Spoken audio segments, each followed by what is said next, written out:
Buenas tardes. Bien, entramos a nuestra cuarta y última sesión de independización de predios urbanos y trámite registral. Ya hemos visto cómo se han desarrollado los actos en materia de nuestro estudio, ¿cierto? Hemos tratado de hacer un cuerpo orgánico, si se quiere, para poder llegar hasta la parte de calificación registral, ¿cierto? En otras palabras, estudiar los actos ahora conforme a los procedimientos que establece el reglamento de inscripciones del registro de predio. Como es un proceso, a lo mejor va a resultar algo denso, ¿okay? Les pido un poquitito de paciencia, no se desesperen, porque el día de hoy tenemos dos partes. La primera, lo que es todo el procedimiento, y una segunda parte ya donde entramos a dos, tres casos particulares que conllevan a lo mejor todo el contexto sin querer de lo que hemos estudiado. Vamos a ver 4 precedentes de observancia obligatoria, 2 de ellos bastante antiguos que todavía tienen vigencia, a pesar que vamos a dar un comentario al respecto luego de ello, y algunas resoluciones del Tribunal Registral que invita a comentarlas, ¿okay? Invita a comentarlas. He traído a propósito para poder comentarlas.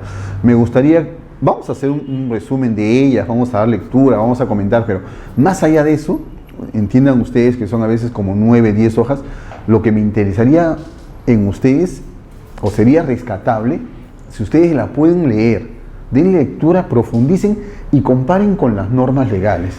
Eso es importante. ¿Por qué digo esto? Porque en el tema de las resoluciones, a veces se toma todos los casos y a todos se los pretende incluir en un solo paquete. Cosa que particularmente creo que no es así. Cada caso en particular tiene una solución en particular. Desde mi punto de vista, a lo mejor errado, creo que cada caso tiene una propia solución. No podríamos aplicar la misma lógica, la misma situación a cada caso. Como les vuelvo a repetir, desde mi punto de vista, muy modesto, considero yo que la forma de resolver generalizando es un poco discutible.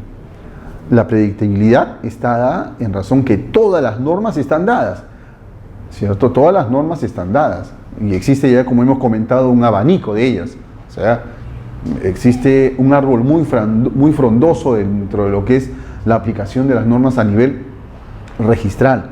Entonces, nosotros tenemos que estar, pues, a veces al tanto de cada uno, no solamente el reglamento de predios, no solamente el reglamento general, no solamente de la directiva de régimen de propiedad exclusiva, de propiedad común, etcétera, sino que hay a lo mejor otras tantas normas más, y por supuesto sin olvidar el Código Civil, ¿cierto? Entonces, bajo esa premisa, les pido, por favor, si pueden, voy a colgar de todas maneras estas resoluciones para que ustedes lean con detenimiento y vean dónde está el detalle a lo mejor de cada una de ellas y puedan comparar entre ellas y puedan ver definitivamente, pues, que ante un caso particular no podríamos aplicar a lo mejor la misma solución. Bien, sin más preámbulos, nos habíamos quedado analizando la notación preventiva de pre-reglamento interno y preindependización. ¿Ok? Bien, acá nos remitimos por un momento a la ley 29090, que nos permite establecer la predeclaratoria de fábrica, ¿cierto? Recordarán ustedes que cuando hablamos de la predeclaratoria de fábrica, era un momento intermedio entre la licencia, la autorización y la conformidad de obra. ¿Cuál era el objeto de la predeclaratoria de fábrica? Inscribir antes de, ¿cierto? Por eso es que habíamos indicado dentro del proceso que la municipalidad constataba que no se haya culminado con la obra. Pues bien, la ley 29090 establecía no solamente eso, sino establecía que en el supuesto de que se trate de una edificación que tenga unidades exclusivas y áreas o bienes comunes, se inscribirá también el pre-reglamento interno y preindependización, ¿cierto? El sustento legal está en el artículo 73 del reglamento de inscripciones del predio. ¿Okay? Todas las normas que vamos a traer a colación, les hemos consignado el artículo porque se trata de un proceso o de los procesos que vamos a aplicar. Consecuentemente, necesito que ustedes sepan de todas maneras el fundamento legal. Bien, como estábamos indicando entonces, la ley 29090 nos establece que es necesario, cuando inscribimos la predeclaratoria de fábrica o la anotación preventiva de predeclaratoria de fábrica, es necesario también, nos dice la norma, si mal no recuerdo, debe inscribirse también el prereglamento interno y las preindependizaciones. ¿Okay? Tiene su fundamento este artículo del reglamento de predios en la ley 29090. ¿Okay? Así decimos, cuando la declaratoria de fábrica se refiere a una unidad inmobiliaria con secciones de propiedad exclusiva y bienes comunes, el prereglamento interno y las preindependizaciones se anotarán preventivamente en mérito al documento privado otorgado por el propietario con firma certificada por notario, acompañado del plano de preindependización. Si ustedes se percatan, y más adelante lo vamos a desglosar, la documentación que se solicita es la misma que para inscribir el reglamento interno. Lo que cambia es la denominación. No es un reglamento interno porque no tenemos fábrica concluida, es un prereglamento interno y es una anotación preventiva. De la misma manera, preindependizamos las partidas, ¿ok? Y tienen el carácter de preventivo, ¿ok? Son provisionales. Continuemos. La formalidad que se exige, dice otorgado, es otorgado por el propietario con firma certificada por notario, acompañado del plano de independización. Si bien es cierto, cuando hablamos del reglamento interno, existía la opción por parte del propietario de realizarlo por escritura pública o por documento privado. Aquí la ley establece solamente la forma o la formalidad a través del documento privado. ¿Otorgado por quién? Por el propietario. ¿Ok? Por el propietario. Pues bien, la segunda parte del artículo materia de estudio nos indica: el registrador, al extender la anotación preventiva de prereglamento interno, procederá a extender las preindependizaciones. ¿Ok? Se inscriben las preindependizaciones. ¿Cuál es el contenido del asiento de anotación preventiva de prereglamento interno y preindependizaciones? Dice la norma: el asiento de anotación preventiva de prereglamento interno contendrá, además de los datos a que alude el artículo 85, el carácter preventivo del asiento y el plazo de su vigencia. Son datos que nos interesan, ¿cierto? Porque nos podemos confundir y a lo mejor en ámbito registral o en ámbito de usuario, podemos, si no existen estas anotaciones, podemos considerar a lo mejor que tienen el carácter definitivo y comprar. Y los procedimientos y las consecuencias definitivamente son diferentes. Nos habla también que se debe de indicar cuál es el plazo de su vigencia. ¿Recuerdan? El plazo de la vigencia es de 1 año a partir del asiento de presentación, ¿cierto? Recuerden, todos los efectos de la inscripción se retrotraen a la fecha del asiento de presentación. Pues bien, la segunda parte nos indica: en las partidas preindependizadas se consignarán, además de los datos previstos en los literales A, B y C del artículo 19 y el régimen adoptado de conformidad con el artículo 127 del reglamento de la ley, indicados en el párrafo anterior. ¿Qué es lo que debemos indicar entonces? Primero, que se trata de una partida preindependizada, bien grande, y el encabezado, me imagino, de las partidas que se independizan debe ir este carácter, ¿okay? Debe existir este carácter de anotación preventiva, y más abajo, en el asiento correspondiente, el plazo de su vigencia. Normalmente este plazo de la vigencia lo debemos indicar en el rubro C, en el rubro de dominio, bien resaltado, debería de apreciarse a lo mejor lo más grande que se pueda, porque a veces somos un poco ciegos y no queremos leer, ¿cierto? Leemos lo necesario, lo indispensable, no nos tomamos la molestia de estudiar la partida.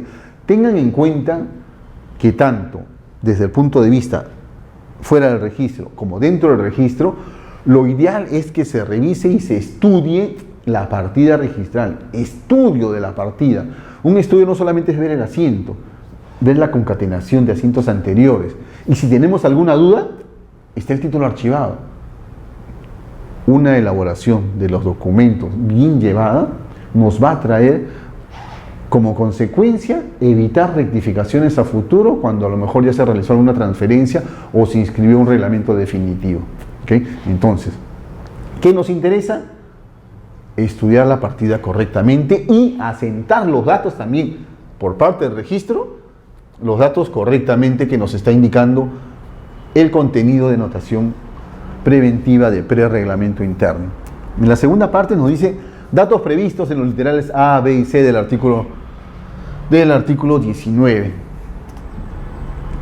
Esos son los datos que deberían estar: la naturaleza del predio, la ubicación del predio y, en el caso de predios urbanos, áreas, linderos y medidas perimétricas, ¿cierto? Cuando se trata de predios urbanos debería indicar frente, derecha, izquierda, a diferencia de predios rurales, norte, sur, este, oeste. La determinación de las colindancias variará si se trata de un predio urbano o un predio rústico. Como en el caso particular estamos hablando de predios urbanos, nosotros vamos a consignar sus linderos y medidas perimétricas teniendo en cuenta las colindancias como frente, derecha, izquierda y fondo. ¿Sí? Esos son los datos complementarios en todo caso, o genéricos, que deben de incluir toda partida que se independice. Plazo de vigencia. ¿Cuál es el plazo de vigencia de las anotaciones preventivas de predeclaratoria y fábrica y, consecuentemente, prereglamento interno y preindependización? Algo importante, si ustedes no se han percatado. La norma establece que no procede la anotación preventiva basada en otra anotación preventiva, ¿cierto? Si ustedes revisan el Reglamento General de los Registros Públicos, existe esta restricción. Pero acá, por mandato legal, podemos, prefábrica, anotación preventiva de prefábrica, podemos anotar preinscripción o anotación preventiva de prereglamento interno e incluso las preindependizaciones también como anotaciones preventivas, ¿cierto? Esto se da por mandato expreso de la ley. Caso contrario, no podríamos realizar estas anotaciones, ¿ok? Bien, vayamos al plazo de vigencia. Dice, el plazo de vigencia de las anotaciones preventivas de predeclaratoria de fábrica, nos vamos a cansar de repetir, prereglamento interno y preindependizaciones, es de 1 año, ¿ok? De 1 año contado desde la fecha del asiento de presentación. ¿Por qué de la fecha del asiento de presentación? Porque todo se retrotrae, la inscripción, mejor dicho, se retrotrae a la fecha del asiento de presentación, ¿ok? ¿Se puede prorrogar? Sí, es prorrogable antes de su vencimiento y por el mismo plazo, por 1 año más, cuantas veces sea necesario. O sea que en cualquier momento, antes de vencer el año, yo puedo pedir una y otra vez. La respuesta la encontramos en la segunda parte. En ningún caso la vigencia de dichas anotaciones excederán el plazo de vigencia de la licencia de edificación. ¿Recuerdan cuál es el plazo del el plazo de la licencia de edificación? Recordarán ustedes, hablamos que eran de 36 meses, prorrogable, ¿cierto? A 12 meses más, ¿cierto? Cuando estábamos comentando la prefábrica a nivel de trámite con la ley 29090, establecimos respecto a la licencia estos plazos. ¿Qué significa? De que nuestra prefábrica y prereglamento interno y preindependizaciones va a tener 4 años. No necesariamente. ¿Por qué? Salvo que presentemos en el momento que nos dan la licencia, inmediatamente solicitemos su inscripción, ¿cierto? Pero siempre hay un lapso de tiempo, ¿ok?, en el cual recibimos la documentación respecto a la prefábrica hasta que presentemos la solicitud o el título al registro de predios para su inscripción, ¿ok? Entonces, acá a tener cuidado que el plazo a lo mejor se ve reducido por el tema de la presentación.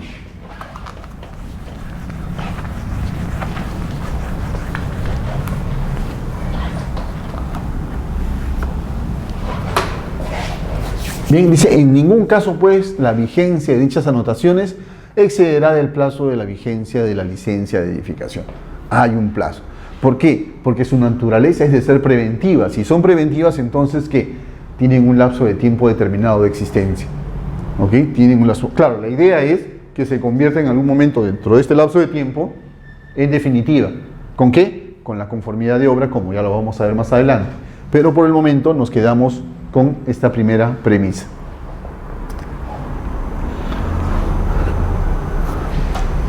es la documentación que necesitamos para poder solicitar la prórroga o para que pueda prorrogarse ese asiento o esas anotaciones preventivas?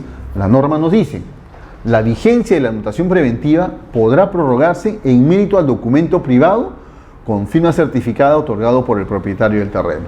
¿Okay? A priori, la formalidad que se exige es documento privado con firma certificada del propietario del terreno. ¿Por qué del propietario del terreno? Porque a priori él va a aparecer en los antecedentes registrales, en la partida registral, como propietario. Consecuentemente, ¿quién debe intervenir? De acuerdo al tracto, pues el propietario. ¿Okay? Dice la segunda parte: o por cualquiera de los adquirentes de las unidades inmobiliarias preindependizadas. Ajá. ¿Qué significa esto?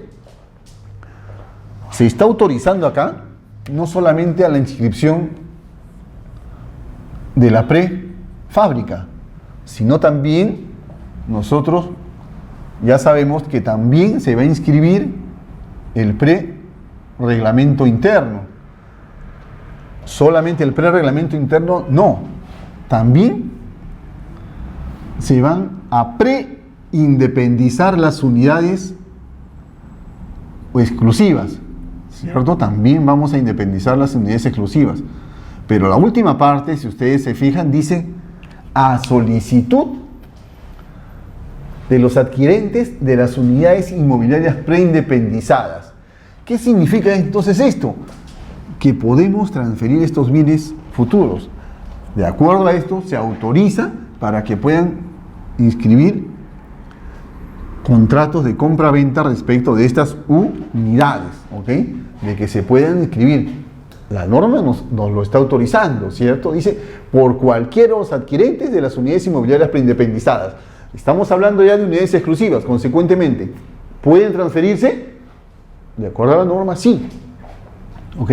Y en última opción nos dice, ¿no? O por el tercero cuyo derecho emane de la partida independizada, acompañado de la documentación pertinente.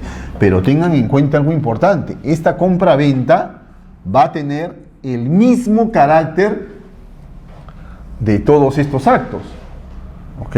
El mismo carácter preventivo.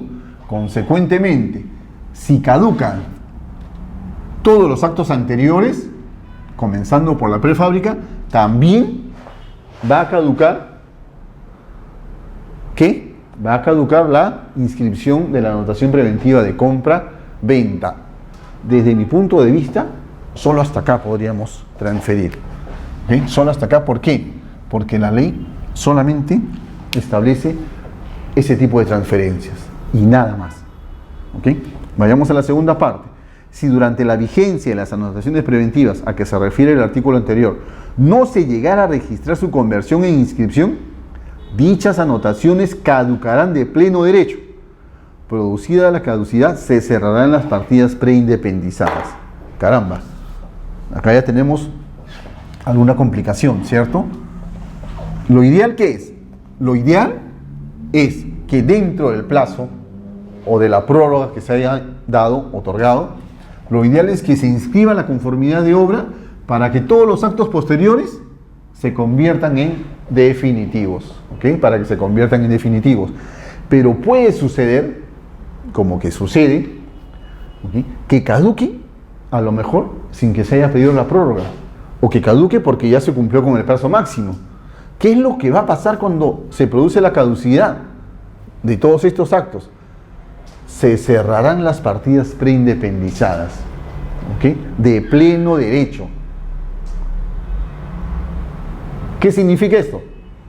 Que el registro va a tener en cuenta todas las partidas que se hayan preindependizado, y va a tener que adaptarse a un sistema mediante el cual, todas estas partidas caducaron, hay que cerrarlas.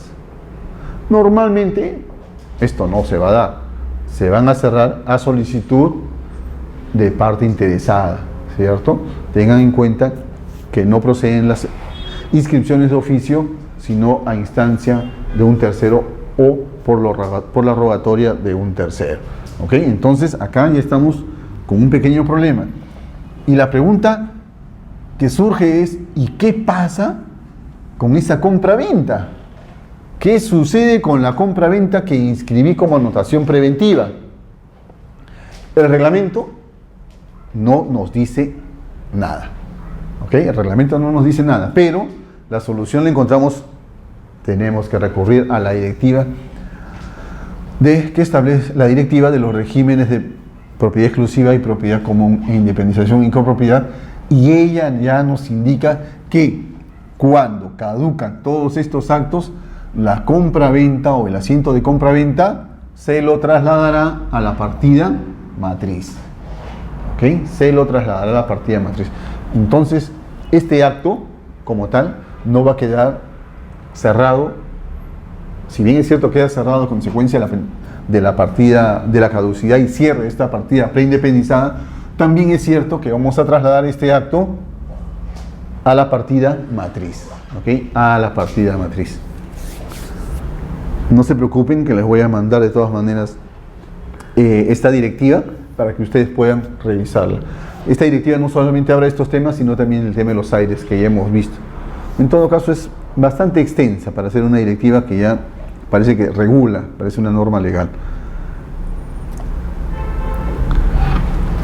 Lo que comentaba, parece que me adelanté. Anotación preventiva de compra-venta. Dice, la compra-venta u otros actos análogos por los cuales el propietario se obliga a transferir la propiedad de las futuras secciones de propiedad exclusiva se anotarán preventivamente, lo que hemos comentado, en las partidas preindependizadas. La inscripción definitiva de dichos actos se efectuará simultáneamente con la inscripción de la declaratoria de fábrica y reglamento interno. Simultáneamente. ¿Qué quiere decir simultáneamente? Debería haber una rogatoria expresa por parte del presentante para que se inscriba. A lo mejor sí, porque todos los usuarios son responsables en la solicitud, pero la norma habla de simultáneamente. Entonces, si me piden solamente la predeclaratoria de fábrica, creo que existe la posibilidad de que, aplicando esta norma, inscribamos definitivamente los demás actos, porque la norma nos faculta inscribirlos simultáneamente con la inscripción de la declaratoria de fábrica. Pre-reglamento interno se entiende y preindependizaciones, y si hubiere también las anotaciones preventivas de compra-venta. El segundo párrafo nos dice lo mismo que habíamos comentado.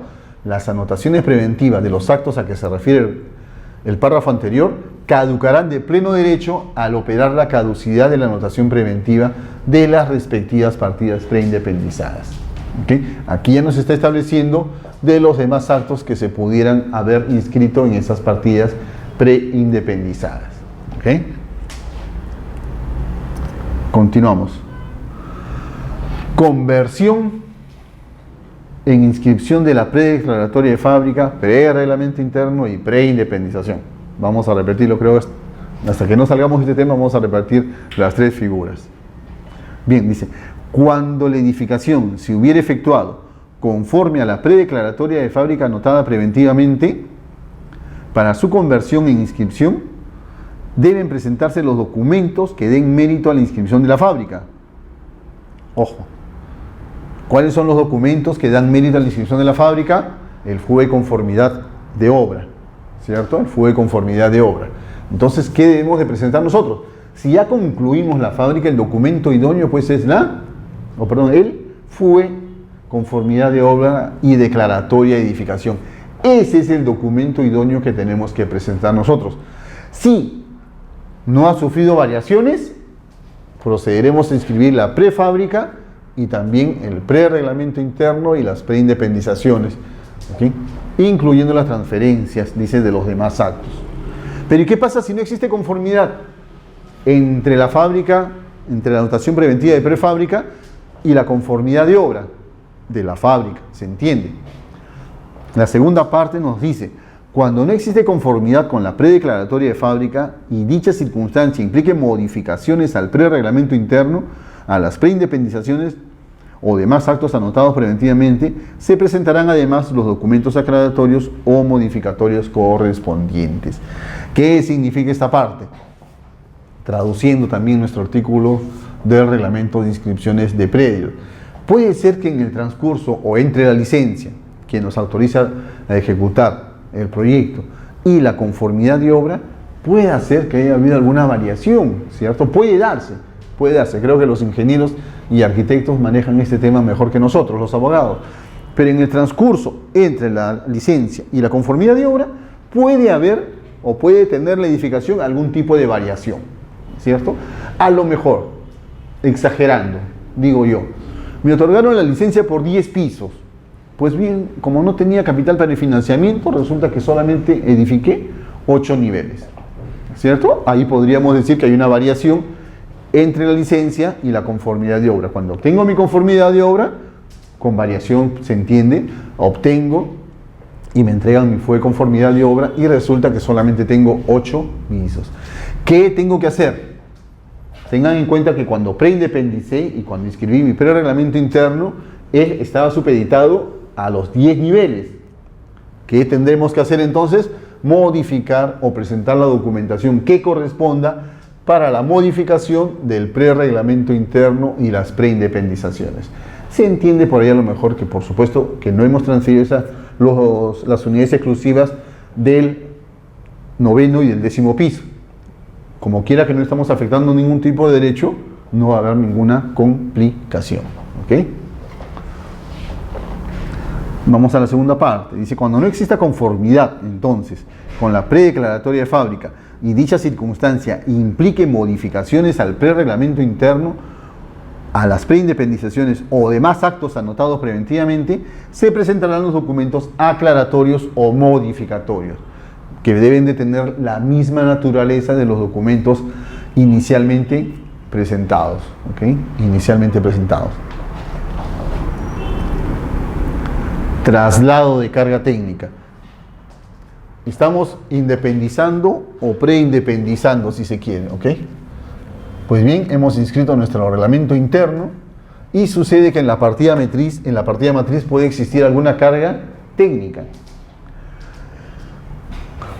A ver, leamos primero y ahí les explico. Dice, traslado de carga técnica. Al independizar las distintas unidades inmobiliarias en partidas individuales, se trasladarán las cargas técnicas que afecten a la totalidad de edificación. Y yo me pregunto, ¿cuándo existen cargas técnicas? Dejemos de lado nuestra pre y estamos hablando de reglamento interno y de partidas preindependizadas, ¿ok? Y estamos hablando, ojo, solo de cargas técnicas. Yo entiendo que si hablamos de cargas técnicas, estamos refiriendo a una fábrica en vía de regularización.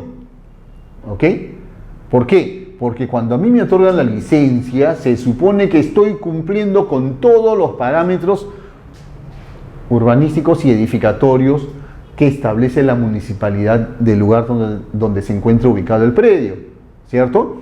Entonces, pensando, digo, acá, cuando se trata de una fábrica inscrita o tramitada conforme a la ley 29090, no debería existir este tema de las cargas técnicas, ¿ok? No debería existir este tema de las cargas técnicas. Reitero, desde mi punto de vista, ustedes analicen cuáles son las fábricas que tienen cargas técnicas.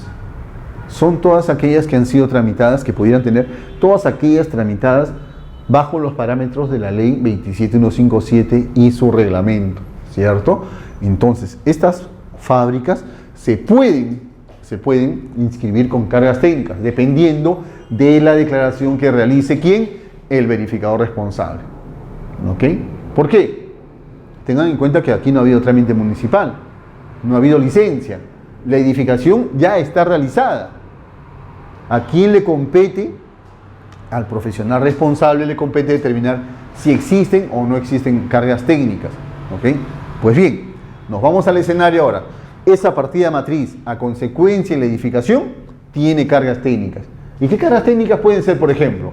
Por ejemplo, falta de número de estacionamientos, altura máxima, porcentaje de área libre, ¿cierto?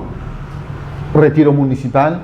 Entonces, estas observaciones pueden dar mérito a que se inscriba una carga técnica. ¿En dónde? En la partida matriz. ¿Por qué? Porque hemos inscrito una fábrica conforme a la ley 27157 en vía de regularización. Entonces, digo yo, estas cargas técnicas que constan en la partida matriz En el momento que independice las partidas, valga la redundancia, en las partidas individuales, ¿qué es lo que voy a hacer? Pues si existiera alguna carga técnica, voy a trasladar esas cargas técnicas, ¿a dónde? A las partidas independizadas. Todas van a nacer con su carga técnica conforme a la partida matriz. Este es un tema que a mí no me gusta particularmente. Veamos qué dice. Dice, cuando se acredite que la carga afecta solo a algunas de las unidades que se independizan, esta se trasladará a la partida independizada que corresponda. Quiero imaginar yo que esto se refiere al tema de las subdivisiones. ¿Ok? Al tema de las subdivisiones. ¿Por qué? Porque en las subdivisiones se independizan los predios y no existe ninguna conexión o relación entre ellos. Tienen a partir de ese momento existencia propia. Puede suceder que exista un embargo para uno de los sublotes independizados, ¿cierto? Entonces acá sí existe la figura de que podamos trasladar esa carga técnica a ese sublote. Consecuentemente puede hacer que el otro sublote no tenga esa carga. ¿Ok? Entonces, reitero, desde mi punto de vista, este párrafo está refiriéndose al tema de regularización de fábrica con subdivisiones, en el cual podemos identificar plenamente al sublote y entre ellos, ¿qué es lo importante? Que no existe ningún tipo de relación. A lo mejor solo su antecedente registral de la partida matriz, pero ya nacen independientes y no están relacionados. ¿Qué pasa con el reglamento interno? En el caso del reglamento interno, las partidas independizadas, las unidades exclusivas inscritas en las partidas independizadas tienen relación directa con todo el bloque edificado. ¿Por qué? Porque están sujetas a régimen, ¿ok? Están sujetas a régimen. Consecuentemente, si acá tenemos que a consecuencia de la fábrica inscrita en la partida matriz, hemos inscrito una carga relativa a la falta de estacionamientos o hemos inscrito una carga referida a altura máxima, puedo a lo mejor ya argumentar, ¿ok? Yo o mi unidad exclusiva está en el primer piso, entonces a mí no me afecta la carga de altura máxima. Consecuentemente, señor registrador, no lo traslade. Mentira. Todo el bloque de cargas técnicas afectan a la edificación en conjunto, no deslindamos las unidades exclusivas, ¿ok? Afectan a toda la edificación. O a lo mejor digo, yo tengo mi unidad exclusiva en el primer piso y es más, tengo mi estacionamiento, esa carga no me afecta. Sí, pues, pero estas cargas, reiteramos, ¿afectan a qué? A toda la edificación. Circunstancia diferente es lo que aparece en el segundo párrafo. Dice, en caso de regularización de la declaratoria de fábrica de secciones de propiedad exclusiva construidas con posterioridad a la declaratoria de fábrica inscrita, la carga que afecte a la totalidad de la edificación se registrará solo en la partida correspondiente a la unidad inmobiliaria materia de regularización. ¿Qué significa esto? Pues bien, yo inscribí mi declaratoria de fábrica, declaré la edificación, supongamos en el año de 1990, hice mi trámite municipal, inscribí la declaratoria de fábrica, la edificación, ¿ok? Supongamos de 3 pisos o de 3 niveles. Pues bien, puedo yo acogerme a lo mejor porque hice una ampliación y ahora lo que era de 3 pisos, ahora he modificado esa fábrica, le he ampliado y ahora resulta que tiene 6 pisos. Pues bien, lo que me dice esta segunda parte, lo que tú estás ampliando, regulando es los 3 pisos superiores, porque la primera parte tú lo hiciste con trámite municipal. Entonces, esta ampliación es la que va a estar supeditada a las cargas que se afecten a consecuencia de la declaración de esta edificación. Entonces, si esta edificación que estoy ampliando conforme a la ley 27157 es necesario que yo traslade esas cargas a consecuencia de esa ampliación solo a estas unidades exclusivas que estoy creando. Tiene lógica, ¿cierto? Porque la primera parte lo dice mediante trámite municipal y salió aprobado mi licencia y mi conformidad de obra. Pues bien, estas cargas técnicas posteriores son las que se van a trasladar a las partidas que se independicen a consecuencia de ello. ¿Okay? A consecuencia de ello. ¿Está clara la idea, me imagino? ¿Cierto? Sí, está bastante sencillo hasta acá, bastante digerible, espero. Pues bien, dice, ¿no? La carga que afecta a la totalidad de la edificación se registrará solo en la partida correspondiente a la unidad inmobiliaria materia de regularización. ¿Ok? Materia de regularización. Continuamos. Reglamento interno. Estamos tratando de seguir la hilación de acuerdo al reglamento de inscripciones al registro de predio. Hemos hablado ya del pre, ¿okay? O del pre-reglamento interno y la pre-independización. Ahora ya tenemos nuestro reglamento interno. Supongamos que nosotros no inscribimos prefábrica ni pre-reglamento interno. Declaré mi fábrica, mi conformidad de obra, y nadie me obliga, si tiene unidades exclusivas y áreas o bienes comunes, a que simultáneamente inscriba el reglamento interno. Puedo yo como primer acto inscribir la declaratoria de fábrica, ¿cierto? Inscrita mi declaratoria de fábrica, dependerá de la voluntad del propietario en qué momento inscriba su reglamento interno. ¿Ok?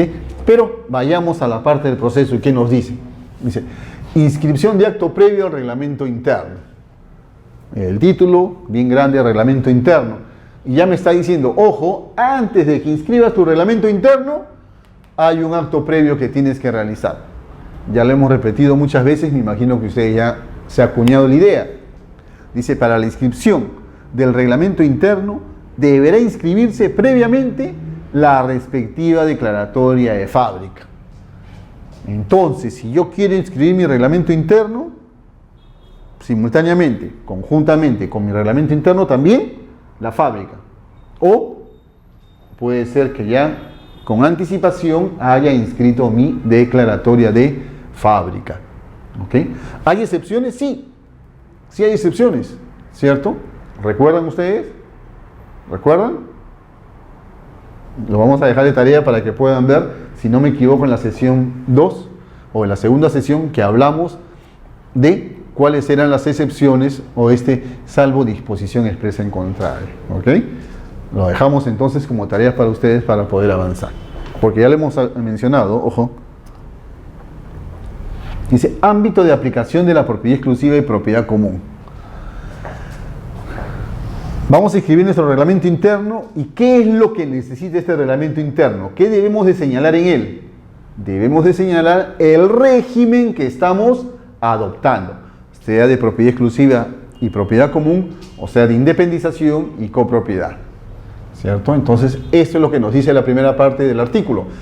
De conformidad con el artículo 128 del Decreto Supremo 035/2006 Vivienda, el régimen de propiedad exclusiva y propiedad común es obligatorio en todos los casos en que existan unidades inmobiliarias superpuestas en plano vertical. ¿Qué cosa? ¿Qué pasó? ¿Qué fue lo que pasó acá? Me imagino que hay un desliz, salvo que yo esté completamente equivocado. En todo caso voy a pedir la ayuda de ingenieros o arquitectos para que me ilustren mejor en geometría. ¿Por qué?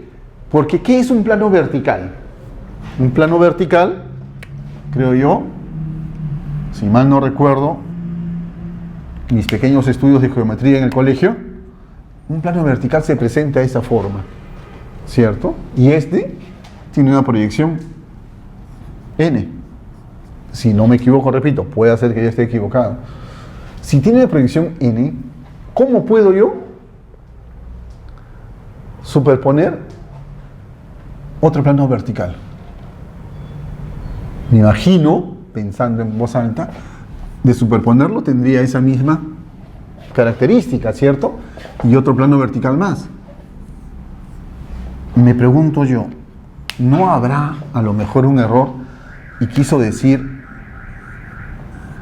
planos horizontales?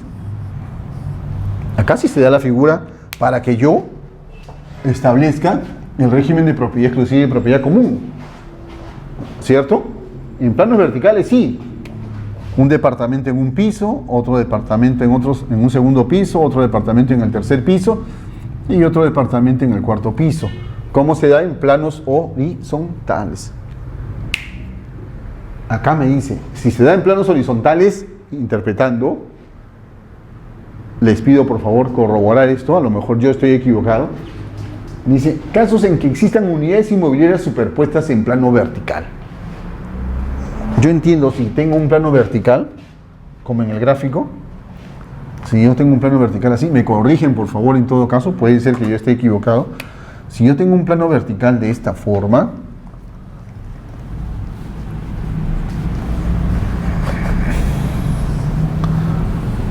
¿cómo puedo superponer otro plano vertical? Es el mismo.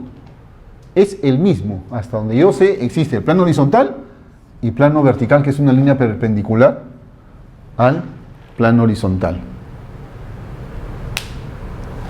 Los dejo como tarea, por favor, ustedes. En todo caso, lo que se ha pretendido decir es acá, reitero, desde mi modesto punto de vista, es que se obliga al régimen de propiedad exclusiva y propiedad común, es obligatorio en todos los casos en que existan unidades inmobiliarias superpuestas en plano horizontal.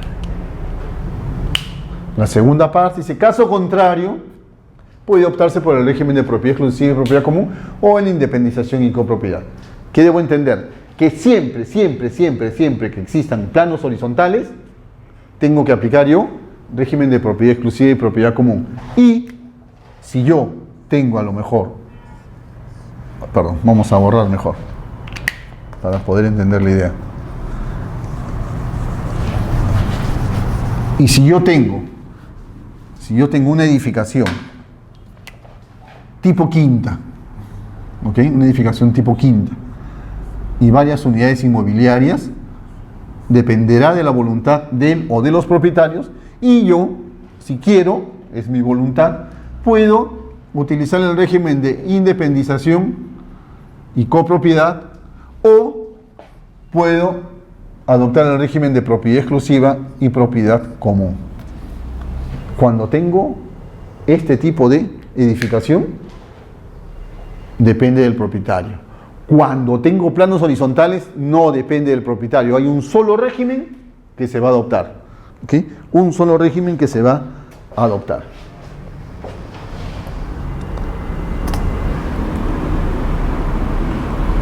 Si no, aquí les traje el concepto y dice, el régimen de independización y copropiedad supone la existencia de unidades inmobiliarias de propiedad exclusiva susceptibles de ser independizadas y bienes de uso común, sujetos al régimen de copropiedad regulado en el Código Civil. Las unidades inmobiliarias de propiedad exclusiva comprenden necesariamente el terreno que ocupa cada una. Planos verticales, puedo ir creciendo hasta donde yo desee o hasta donde las normas legales me lo permitan. Solo se puede optar por este régimen en el caso de las unidades inmobiliarias mencionadas en los incisos B, C, D y E del artículo 126. Recuerden, siempre que estén conformadas por secciones de un solo piso o que, de contar con más de un piso, pertenezcan a un mismo propietario y los pisos superiores se proyecten verticalmente sobre el terreno.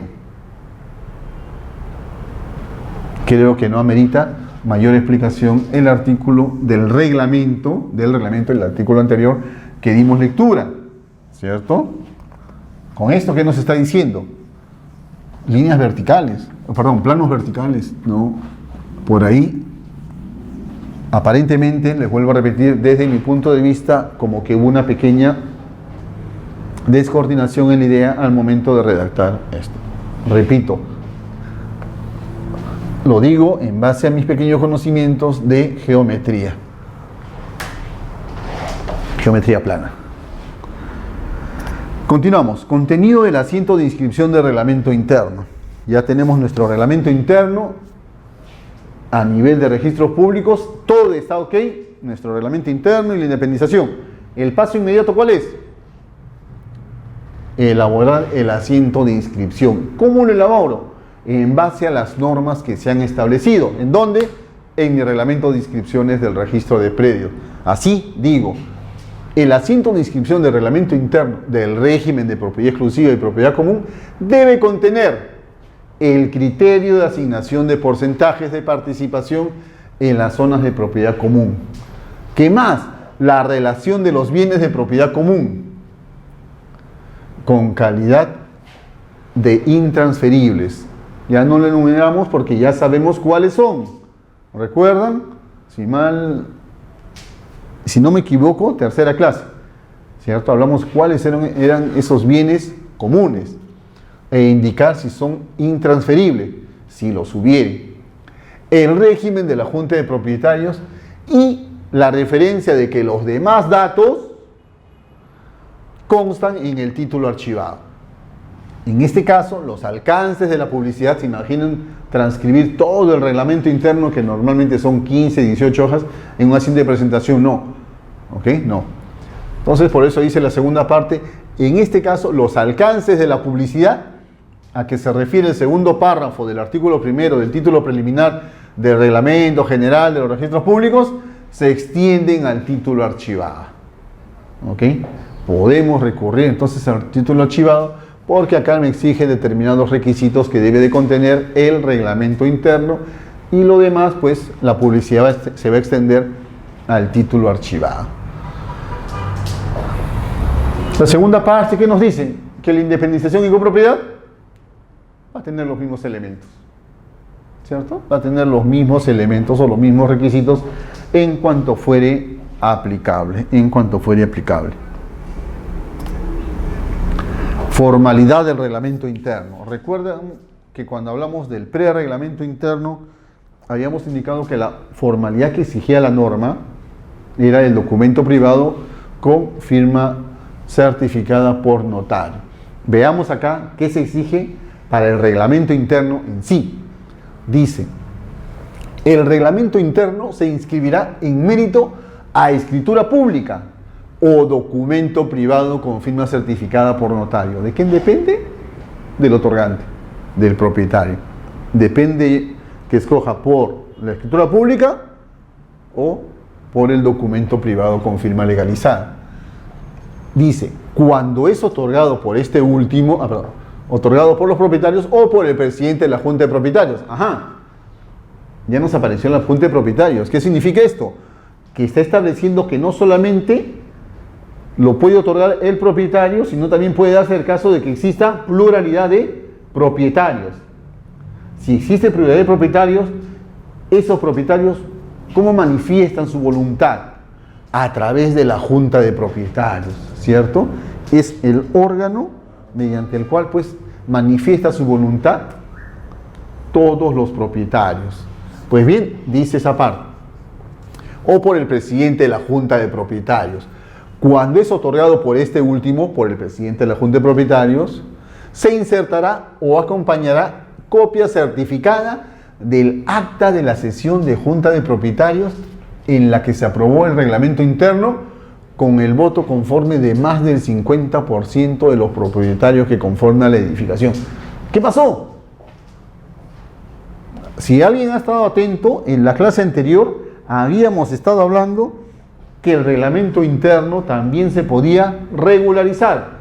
¿Recuerdan el proceso? Un propietario podía ¿qué?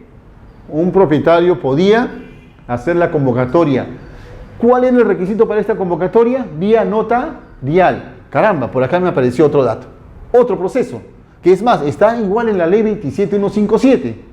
¿Qué significa entonces? Que en la ley 27157 tengo dos procesos para regularizar mi reglamento interno.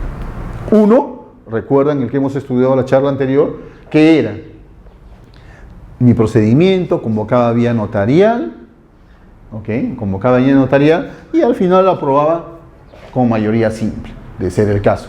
Acá no, ya me cambió las reglas de juego. Otro procedimiento que me dice, Se acompañará copia certificada del acta de sección de Junta de Propietarios en la que se aprobó el reglamento interno con el voto favorable de más del 50% de los propietarios que conforman la edificación. El cómputo de los votos es idéntico por cabeza, porque aún no se ha establecido porcentajes de participación. Entonces acá ya me habla de otro procedimiento, ¿cierto? Otro procedimiento, caramba. Tenemos dos procedimientos en una misma norma. He tratado de, ¿cómo les puedo decir? De conjugar por qué dos procedimientos paralelos y honestamente no sé cuál es el fundamento. ¿Sí? Pero en todo caso tenemos dos procesos dentro de la ley 27157. ¿Okay?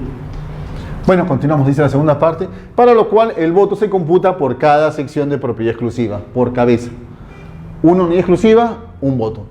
Mientras no se encuentre definido el porcentaje de participación. Claro que no se encuentra definido porque recién estamos otorgando el reglamento interno.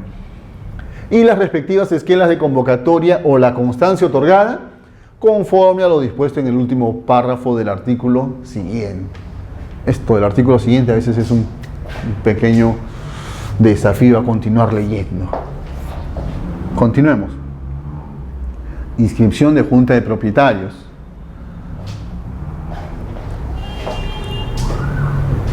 La naturaleza del registro de predios es ¿cuál? Inscribir predios, modificación de los predios, todo relacionado con el predio, ¿cierto?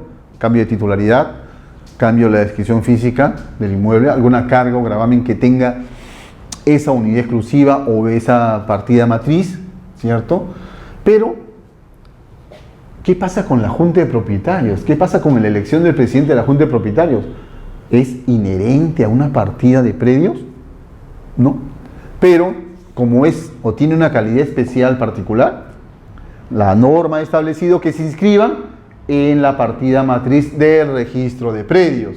Así, la inscripción de la Junta de Propietarios, llegamos a la inscripción de la Junta de Propietarios, dice, son inscribibles en la partida matriz de la edificación el acto de constitución de la Junta de Propietarios, la designación del presidente y en su caso de la Junta Directiva, si lo hubiere, en mérito al reglamento interno, la designación del presidente o de la Junta Directiva efectuadas con posterioridad se inscribirán en mérito de la copia certificada del acta de Junta de Propietarios en el que conste el acuerdo adoptado con las formalidades establecidas en el reglamento interno. ¿Okay? Con las formalidades establecidas en el reglamento interno. Entonces nos dice, ¿se puede elegir al presidente o puedo designar al presidente con la presentación del reglamento interno inicialmente? Sí, sí puedo. Y también puedo designar al presidente cuando hay pluralidad de propietarios, ahí es una exigencia. ¿Y cuál es el procedimiento? El que estamos estableciendo aquí. ¿Qué pasa si el reglamento interno no estableció cómo vamos a designar al primer presidente? Se le fue al propietario que otorgó el reglamento interno. No se preocupen. Acá tenemos solución para casi todo. Dice, cuando el reglamento interno no haya previsto la convocatoria para la designación del primer presidente, este será efectuada por el propietario constructor o por los propietarios que representen cuando menos el 25% de las participaciones en las áreas y bienes comunes. ¿Okay? Entonces, si no hemos previsto, se faculta al propietario constructor o al 25% o disyuntiva, conjuntiva, a los propietarios que representen el 25% de las participaciones. ¿Okay? Porque se entiende que ya inscribimos nuestro reglamento interno. Inscripción de la Junta de Propietarios. Seguimos inscribiendo en nuestra partida de predios. Dice, la convocatoria Junta de Propietarios se acreditará mediante la presentación de los documentos previstos en el reglamento interno. A priori, recuerdan, tenemos nuestro reglamento interno y el que regula las relaciones de todos los propietarios, ¿cierto? Ese es el estatuto, el que se va a encargar de regular nuestras relaciones internas. Supletoriamente, la ley 27157 y su reglamento. Pero a priori, ¿qué prevalece? La voluntad del otorgante o de los otorgantes del reglamento interno. Pues bien, dice: la convocatoria a Junta de Propietarios se acreditará mediante la presentación de los documentos previstos en el reglamento interno o, en su defecto, los señalados en el artículo 146 de la ley 27157. También podrá acreditarse mediante la presentación de la constancia formulada por el presidente, a la que se consignará sus datos de identificación, domicilio y firma certificada notarialmente, así como su declaración en el sentido de que todos los propietarios fueron convocados conforme al reglamento interno. Esto es lo que necesitamos entonces para la convocatoria. Continuamos. Independización simultánea de unidades inmobiliarias de propiedad exclusiva. ¿Qué pasa? Tengo mi fábrica, tengo reglamento interno. Voy a registros y digo: ¿sabe qué, señor? Quiero inscribir mi reglamento interno. Lo primero que hace el registrador es: muy bien, ¿quieres tu reglamento interno? Entonces trae tu independización. No, yo solamente quiero inscribir mi reglamento interno. ¿Procederá? La respuesta la encontramos en esta norma legal, que dice: la inscripción de reglamento interno conlleva la independización simultánea de las unidades inmobiliarias de propiedad exclusiva. A dicho efecto, el interesado debe cumplir, además de los requisitos exigidos para la inscripción de dicho acto, los requeridos para la independización. ¿Sí? Entonces, si voy a presentar mi reglamento interno, conjuntamente, memoria de independización y plano de independización. No se inscribe reglamento interno solo. No se inscribe. Es un acto que conlleva simultáneamente la independización de las unidades exclusivas. Sino que regularía, ¿cierto? ¿Qué regularía? No tendría sentido regular solo reglamento interno. Ya, esto es una falta para facilitar la inscripción. Dice: a fin de agilizar la inscripción, se presentará adicionalmente la memoria descriptiva de la independización en soporte digital. Independizadas las unidades inmobiliarias de propiedad exclusiva, solo se mantendrán en la partida matriz las zonas comunes, inscribiéndose en dicha partida el reglamento interno, sus modificaciones, la junta de propietarios, la designación del presidente de esta y, en su caso, de la junta directiva, así como las cargas que afecten a toda la edificación. Modificación de reglamento interno. Como quiera que todo en la vida es dinámico, normalmente no estamos estáticos, ni la tierra se detiene, todo gira en torno a ella. Podemos modificar también el reglamento interno, ¿cierto? Podemos modificarlo. Vamos a ver. Perdón. Se presentan tres situaciones. Que, a pesar que la redacción es bastante amplia, cuando los condensamos, la idea es bastante simple. Veamos. Para la calificación de actos mediante los cuales se modifica un reglamento interno, se tendrá en cuenta lo siguiente. Demos lectura. A. El acto mediante el cual la mayoría calificada de los propietarios de una edificación, de conformidad con lo previsto por el artículo 135 del Decreto Supremo 035/2006 Vivienda, acuerda la desafectación de bienes comunes y se autoriza al presidente de la Junta de Propietarios para efectuar la enajenación o gravamen correspondiente. Dará lugar a la independización a nombre de la Junta de Propietarios del área involucrada, para lo cual se deberán presentar los documentos que sustenten dicha independización, según se trate de un área destinada a formar parte de la edificación o no. Idea que necesitamos para poder comentar el artículo anterior.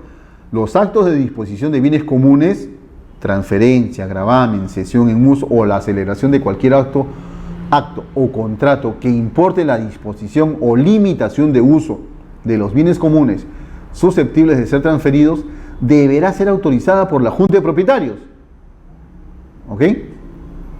Mediante acuerdo adoptado con el voto conforme de cuando menos las 2/3 partes de los propietarios de las secciones de propiedad exclusiva. Se supone entonces que acá, en este acto, ya aprobamos la desafectación de un área o de un bien común, ¿cierto? Ya desafectamos. Hicimos nuestra convocatoria, llevamos a cabo nuestra asamblea, dentro de los cuales un punto de la agenda era, por ejemplo, desafectar, el cuarto del guardián, ¿ok? Para no meternos con escaleras ni con pasadizos.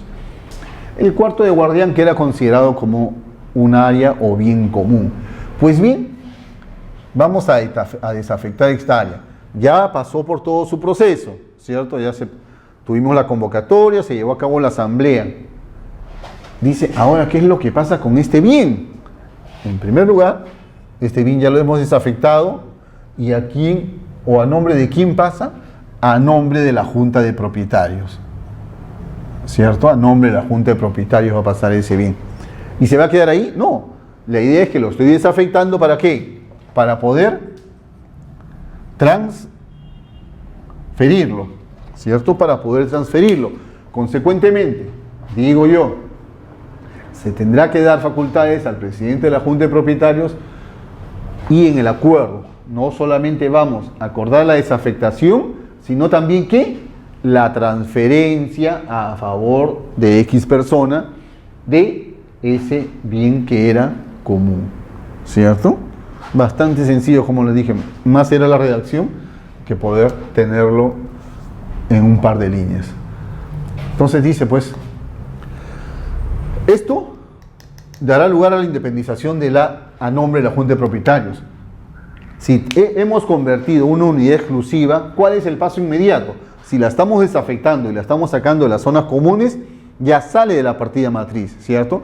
Ya no estaría en el asiento de modificación de área de la partida matriz, sino, ¿qué es lo que estamos haciendo?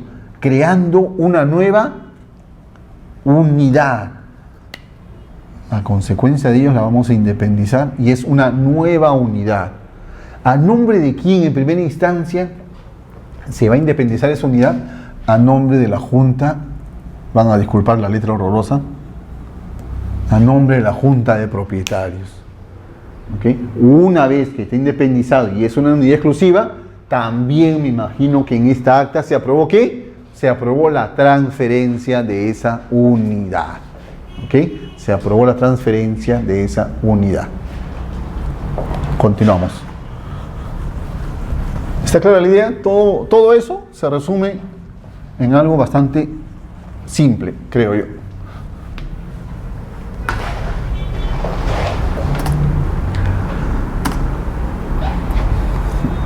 Otra situación que se puede presentar a consecuencia de la modificación del reglamento interno.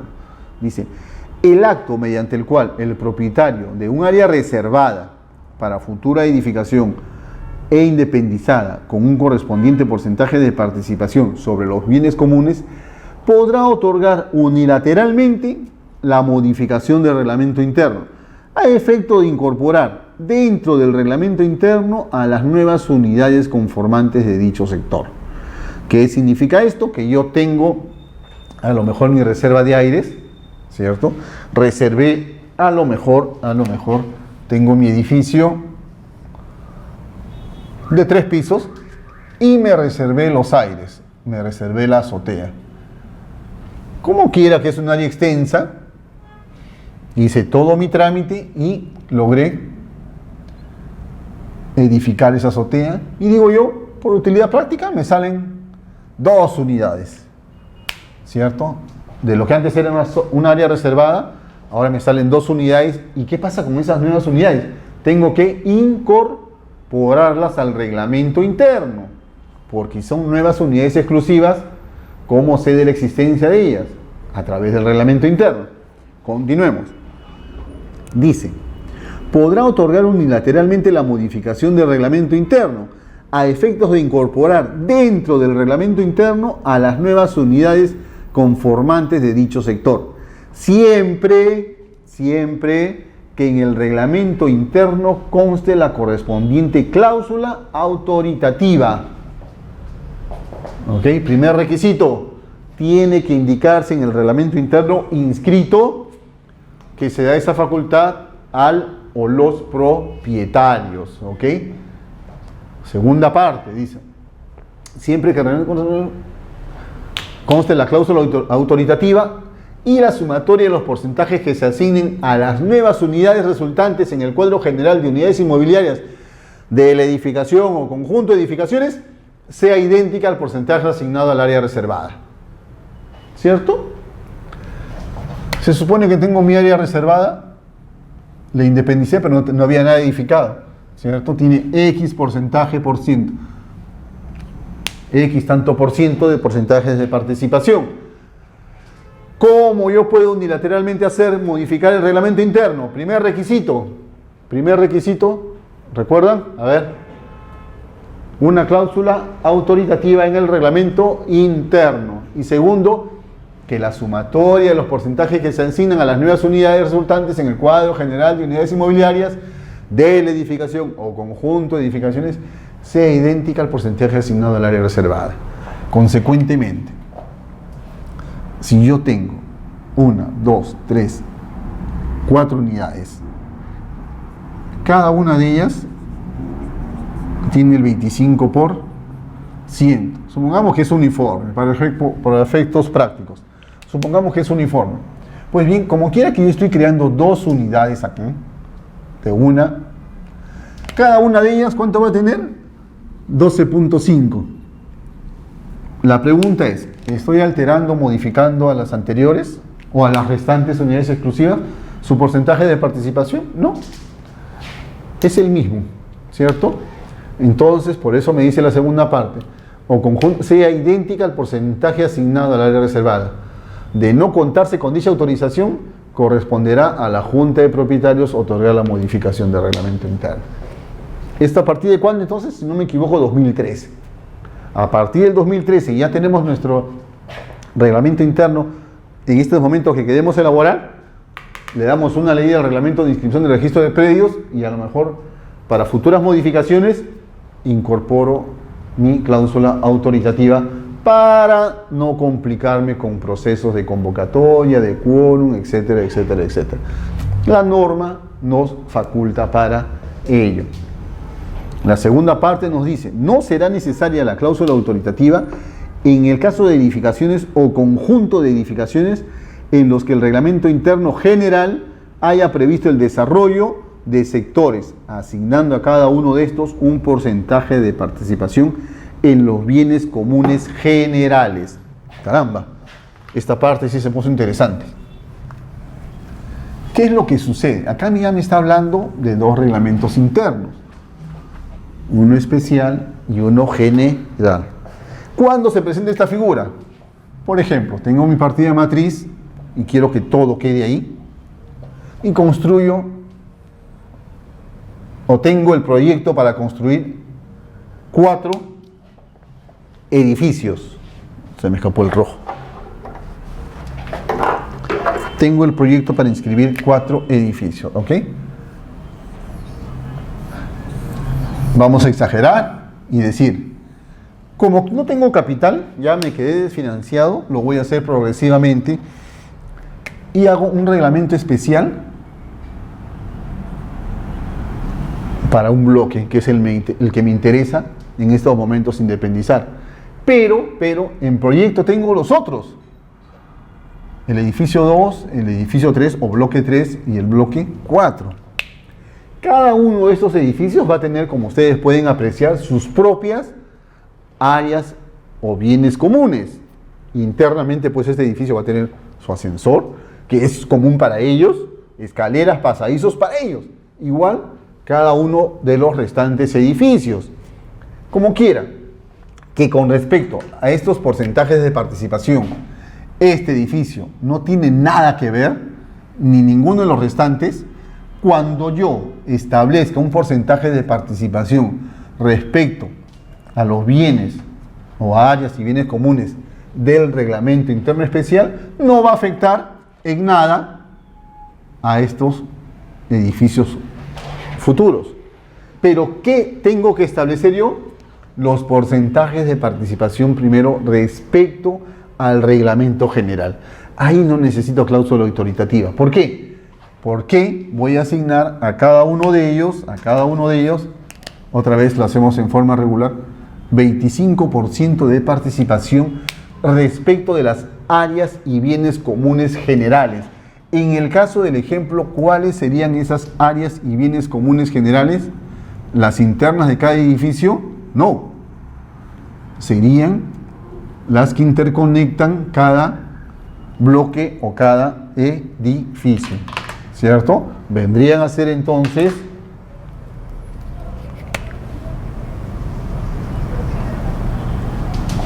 todo esto, ¿cierto? Como quiera que ya tenemos asignado un porcentaje de participación de 25% para cada uno de los de porcentaje general, cuando yo pretendo inscribir mi reglamento interno, ¿qué hago? Reglamento general, X porcentaje de participación con relación a los bienes comunes generales. Mi reglamento especial, Y porcentaje de participación respecto a los bienes y áreas comunes es del reglamento especial. ¿Cierto? ¿Necesito cláusula autoritativa? No. ¿Qué es lo que necesito? Haber ya establecido qué porcentaje de participación le va a corresponder a cada bloque o a cada edificio en los bienes generales. ¿Ok? Todo esto que está acá significa lo que hemos graficado. Continuamos antes que la hora nos quede corta.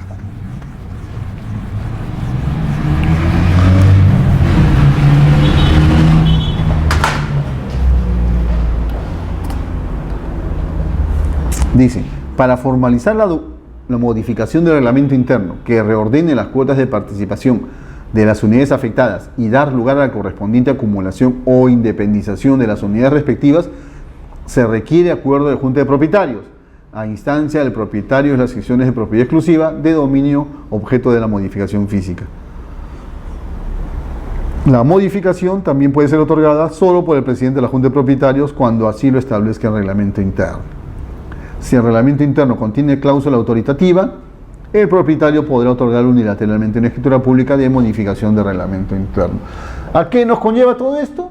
A que podemos prever y establecer una cláusula autoritativa en el reglamento interno conforme a las facultades que se nos está otorgando en el reglamento de inscripciones del registro de predios.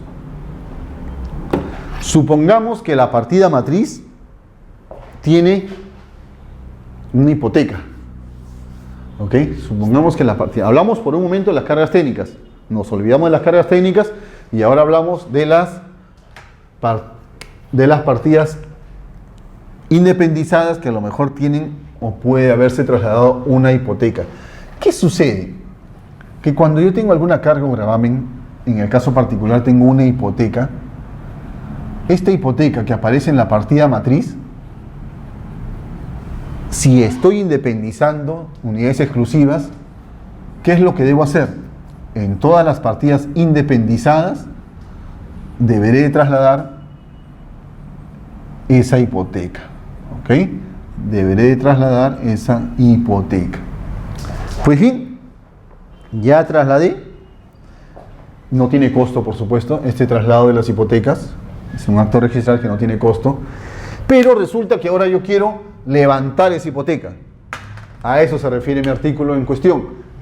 Dice, el acto por el que se declara la cancelación de la hipoteca inscrita en una partida matriz dará lugar a la cancelación de los asientos de traslado de hipoteca extendidos en las partidas independizadas de aquella, aun cuando éstas no hayan sido mencionadas en el título o en la rogatoria. En estos casos, la liquidación de los derechos comprenderá un pago único por derechos de inscripción y por derechos de calificación, el que corresponda a cada uno de los asientos cancelados. ¿Cuál es la tasa o arancel que nosotros pagamos cuando presentamos un título? Esta tasa o arancel, me van a disculpar los tributaristas, no soy muy al tanto, pero digo, esta tasa o arancel está conformado por dos rubros: el pago por los derechos de calificación, ¿ok?, y el pago por los derechos de inscripción. El pago por los derechos de inscripción. Pues bien, acá me dice la norma, cuando yo tengo o se me presenta a mí esta figura de haber trasladado la hipoteca a las partidas o a las unidades independizadas, ¿cómo cobro el levantamiento de hipoteca? Me dice, vas a cobrar los derechos de calificación de cada una de las partidas.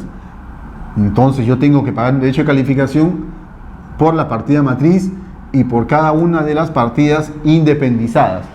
Ajá, ya sé que tengo que pagar ese rubro por las 4 partidas. Y con respecto a los derechos de inscripción, no, me dice la norma, con respecto a los derechos de inscripción, solo pagaré el que corresponda a uno de ellos. ¿Ok? Los derechos de inscripción es pago único. Por calificación, 4 pagos. Por inscripción, solamente un pago. ¿Ok? Solamente un pago. De esa forma es que voy a liquidar los derechos de cancelación de hipoteca trasladada a las partidas independizadas. Wow, continuamos.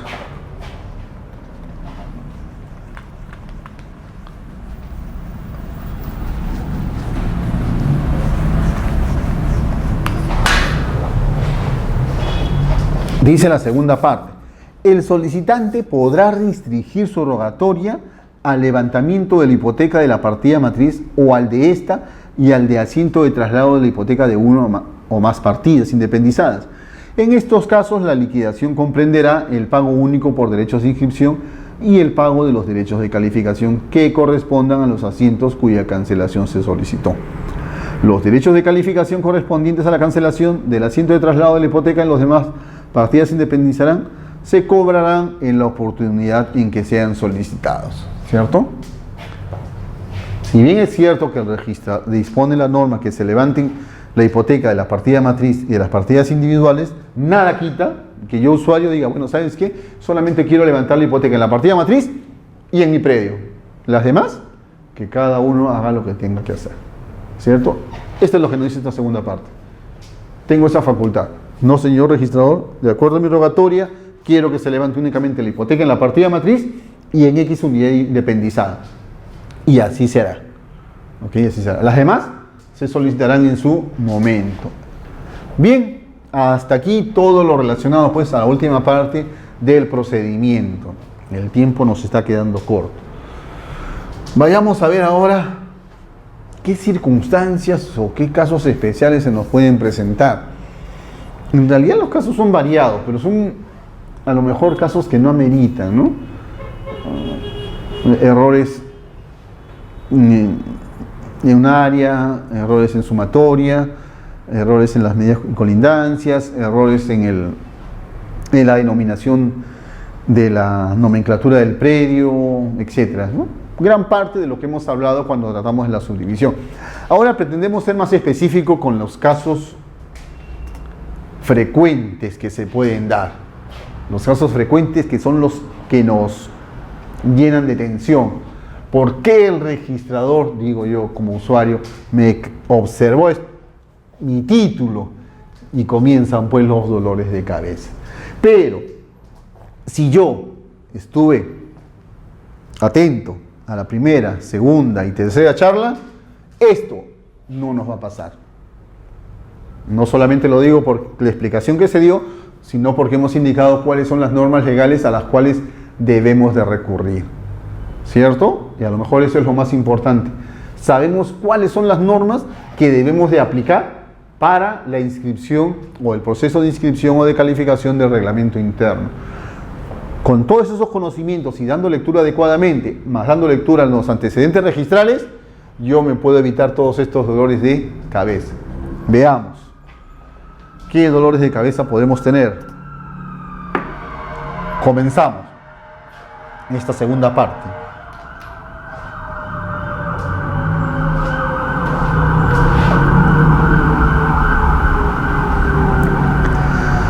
Cuando vimos el reglamento interno, indicamos que el acto previo para la inscripción del reglamento interno, en forma genérica, era la inscripción de la declaratoria de fábrica. ¿Por qué? Porque a priori no existe reglamento interno sin que se haya inscrito la fábrica. ¿Ok? A priori digo porque hay excepciones, ¿recuerdan ustedes? Bien, entonces digo yo, tengo necesariamente que haber inscrito mi fábrica para poder yo tener mi reglamento interno. ¿Por qué? ¿Qué es lo que necesita la fábrica? Pues con la fábrica yo tengo mi edificación. Ah, ya. Cuando tengo la edificación, ¿recuerdan que habíamos dibujado un edificio?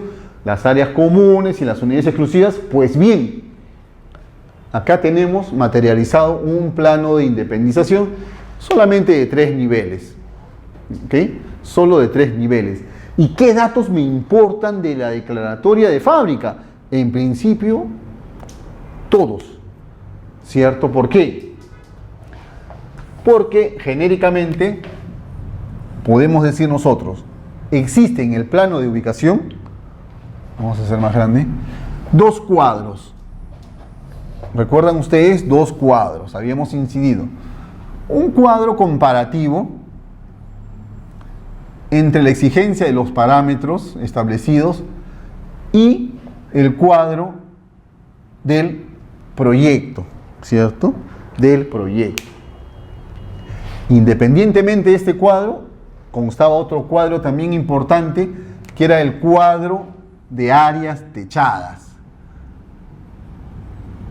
Cuadro de áreas techadas. Disculpen la letra, nuevamente es desastroso para mí escribir en pizarra, pero ojalá que puedan entender. 2 cuadros, entonces digo yo. En el cuadro de áreas techadas debería indicar ¿qué? Debería indicar el área techada por cada piso o nivel.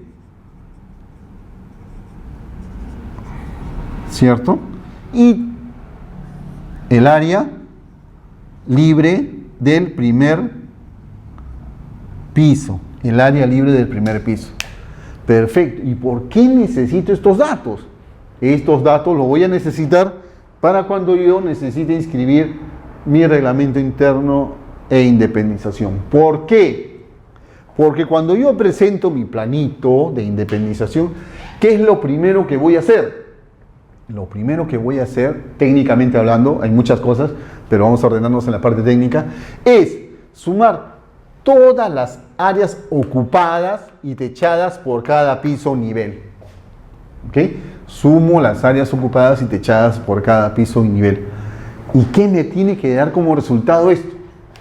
Si yo sumo todas las áreas ocupadas, me tiene que dar como resultado el área ocupada o el área del terreno.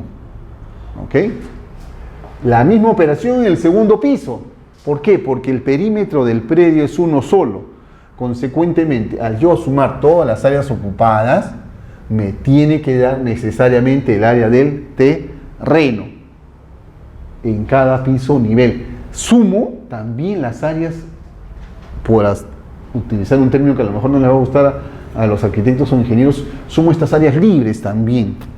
Ese es el ejercicio práctico que se hace, sumar todas las áreas ocupadas de cada piso o nivel, y el resultado tiene que ser idéntico al área del terreno.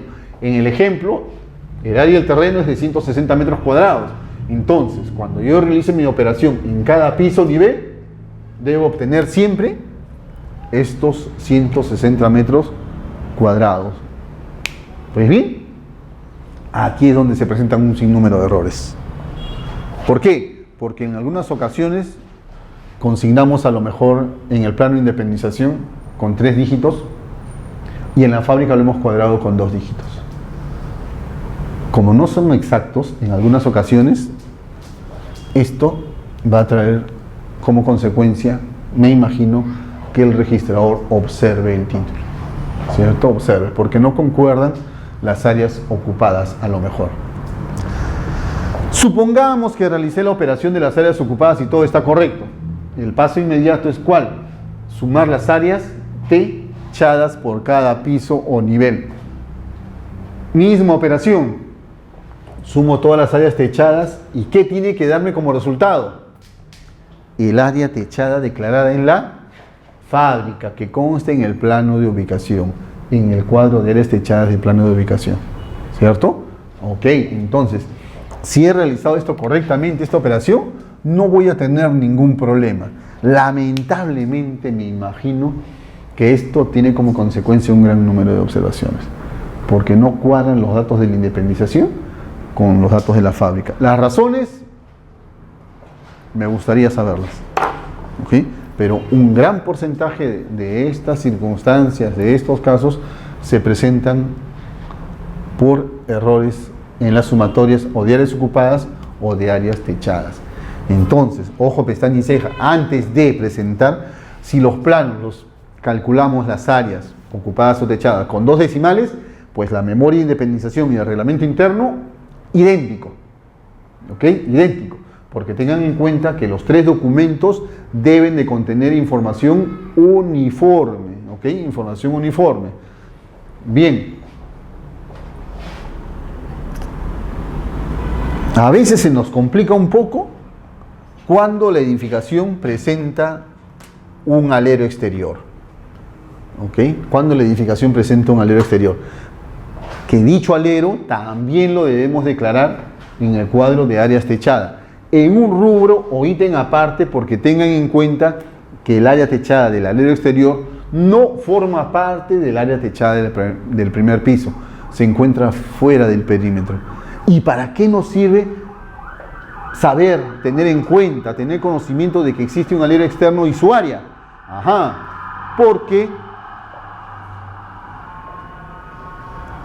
Porque esa área techada nos va a servir para determinar el área ocupada del nivel inmediato superior. En otras palabras, el área del segundo piso, a consecuencia del alero, se va a ver incrementada. Vean el gráfico. Tenemos un alero lateral, ¿ok? Tenemos un alero lateral que es de área, tiene como área 10 metros. Tiene como área, ¿ok? 10 metros. Entonces, nuestro predio, nuestro terreno tiene 60 metros cuadrados. En el segundo piso ya no tiene como área 160 metros cuadrados. Ahora tiene 170 metros cuadrados. Y así también se da en los niveles superiores, ¿ok? Se da en los niveles superiores. A consecuencia de ello, tenemos el incremento del área ocupada en los niveles superiores. A tomarlo en cuenta, porque a veces consignamos el área del alero exterior dentro del área techada del primer piso. ¿Ok? Tener en cuenta esto, porque si no, no nos va a cuadrar tampoco el área techada cuando realicemos la operación de las sumas de ellas. ¿Ok? A tomar en cuenta eso. Todos, si ustedes se dan cuenta, son errores que se pueden dar aquí. ¿Ok? Claro que esto va a ampliarse dependiendo del volumen de la edificación. Si la edificación pues es de 10, 20 pisos y en cada nivel tenemos 4, 5, 6, 7, 8, 9, 10 unidades exclusivas, tenemos que realizar la operación de cada unidad antes de acceder al registro, ¿ok? De cada unidad. Eso es lo que nos interesa. ¿Para qué? Para cuando llegue al registro, esto ya ha pasado por un filtro adecuado. Van a ver que si ustedes realizan esta operación antes de acceder al registro, se van a olvidar de las observaciones por esta parte. Y van a conseguir un título limpio. Bueno, acá hay otro caso más similar, ¿cierto? Donde tenemos que tener en cuenta el tema de las áreas ocupadas. Y en el primer gráfico hay un tema que ocurre también en algunas circunstancias. Sin querer nos olvidamos. Supongamos que este predio de 160 metros cuadrados, tiene solamente un acceso a vía pública que es su frente. No obstante eso, en el primer nivel tenemos la unidad inmobiliaria número 1 y la unidad inmobiliaria número 1A. Pregunta: ¿cómo puedo acceder a la unidad inmobiliaria número 1 si no tengo acceso a través de una zona común o un área común a vía pública? A veces nos olvidamos y encajonamos una unidad exclusiva. Esto tiene remedio a través de una servidumbre de paso. lógico, no vamos a entrar por el medio de la sala. No porque esté prohibido, sino porque, bueno, imagínense, una reunión tranquila en su casa, descansando, viendo televisión, y que el propietario de la unidad del fondo, como tiene derecho de paso de servidumbre, pase todos los días cuando llegue al trabajo 11, 12 de la noche. ¿Cierto? No es un tema legal, es un tema, como les digo, de criterio simplemente. ¿De que puede establecerse una servidumbre de paso? Sí, puede establecerse una servidumbre de paso. Continuamos. Otro edificio más. A ver, vamos con el tema de aires que nos trae también un sinnúmero de complicaciones. Varias complicaciones.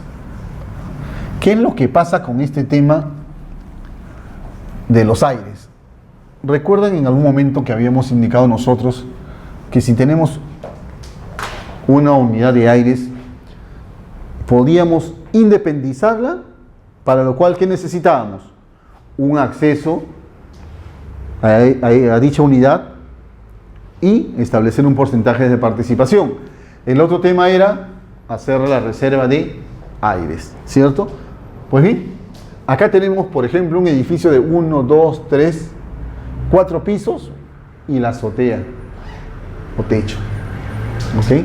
Y agarramos y decimos, bueno, yo como quiero sacarle el jugo a toda la edificación, independizo una unidad, 2 unidades, 3 unidades, 4 unidades, y en la cuarta digo, ¿lo independizo o reservo?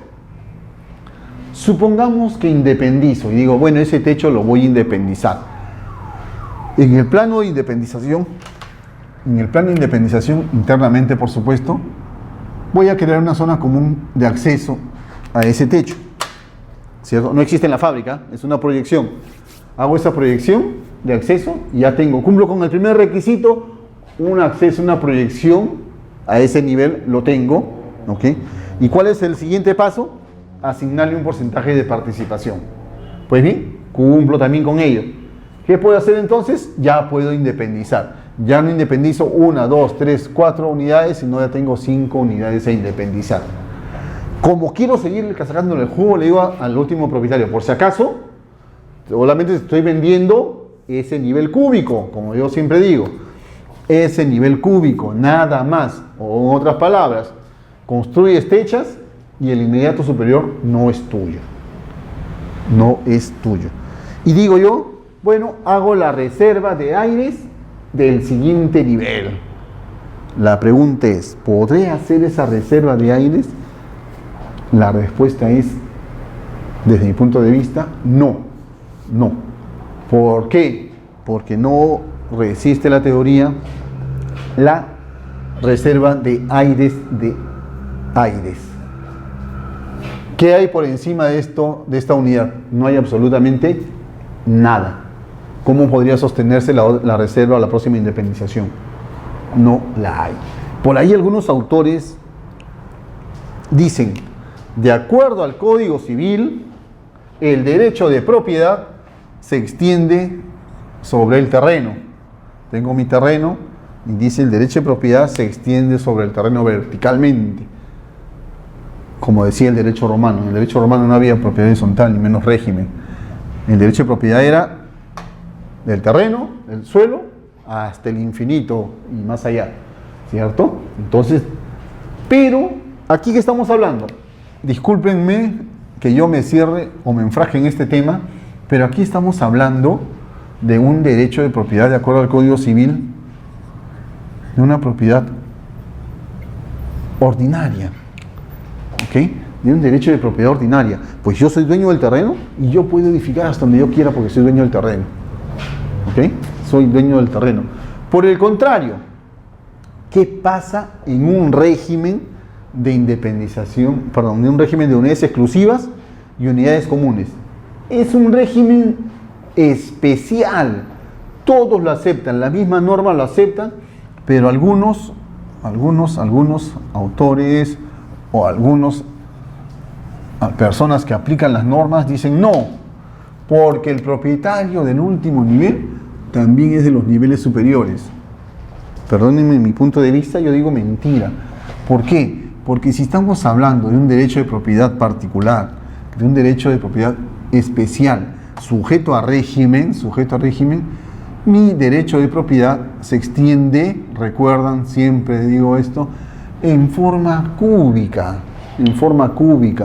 Entonces yo no puedo, en un régimen, salvo que lo diga, no puedo presumir o asumir que el propietario del último nivel es el propietario de todo lo demás. Porque si no, pues ya no tendría característica especial este régimen, sino sería una propiedad ordinaria, y no lo es. ¿Ok? No lo es. Desde mi punto de vista, como les digo, no lo es. Entonces, a tener cuidado. Yo no podría reservarme aires de aire. Si esto no tiene techo, ya no procede ningún tipo de reserva. Supongamos, sacándole a lo mejor un artificio, digo, ¿y cómo hago para que los demás entiendan que toda la proyección va a ser mía? Perfecto, indícalo en el reglamento interno que va a tener el derecho de sobreelevación, ¿cierto? Una fórmula podría ser indicar que se tiene el derecho de sobreelevación.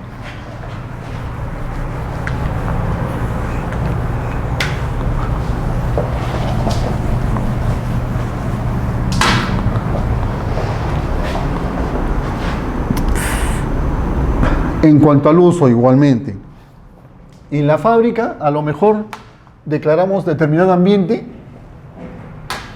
como depósito. Supongamos que tengo la edificación y en esta parte de acá tengo un ambiente con un baño y lo he declarado al conjunto como depósito. Pues bien, al momento de elaborar mi reglamento interno, digo, bueno, ¿sabes qué? Esta unidad va a ser una unidad de vivienda. La pregunta es, ¿podré hacer eso yo? En el reglamento interno consignar que se trata de una unidad de vivienda. Mentira. Porque yo cuando declaré la fábrica, ¿qué hice? Lo declaré como ambiente de depósito con un baño, ¿cierto?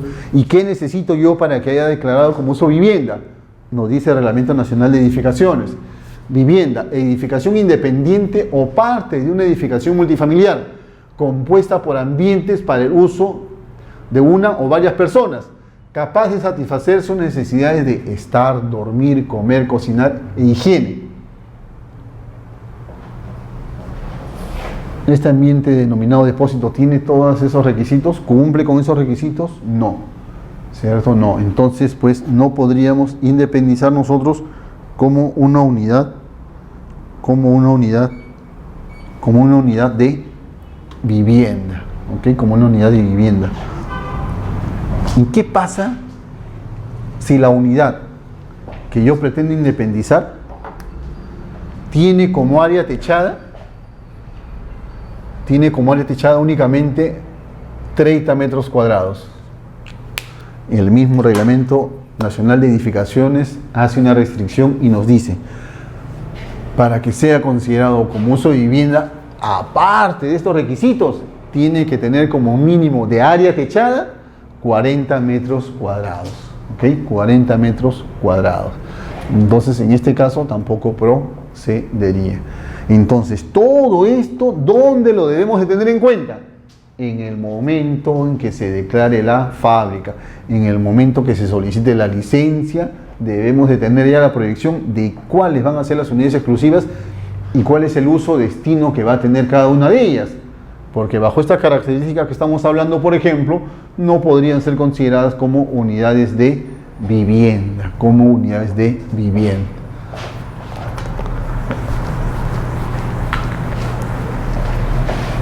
Bien, con estos pequeños casos hemos concluido todo lo que se refiere pues a los procesos y algunos casos particulares. Vayamos rápidamente, antes que nos gane el tiempo, a los precedentes de observancia obligatoria. A ver, dice, el primero nos habla de la exigibilidad de adecuación del reglamento interno inscrito. Exigibilidad de adecuación de reglamento interno inscrito. ¿Ok?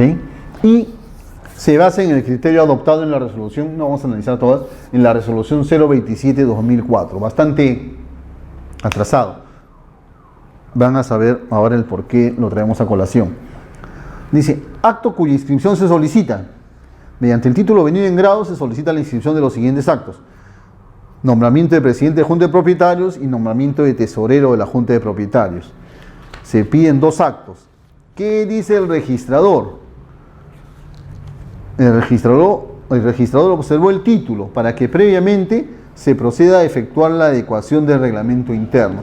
Se entiende que el reglamento interno inscrito se otorgó con la ley anterior, con el decreto de ley anterior 22.11.2 y su reglamento, ¿cierto? Entonces el registrador le dice, si tú quieres inscribir actos posteriores y como quiera que ya está vigente la ley 27.157, tienes que adecuar tu reglamento interno a las normas vigentes, ¿ok? Eso es lo que observa el registrador en términos generales.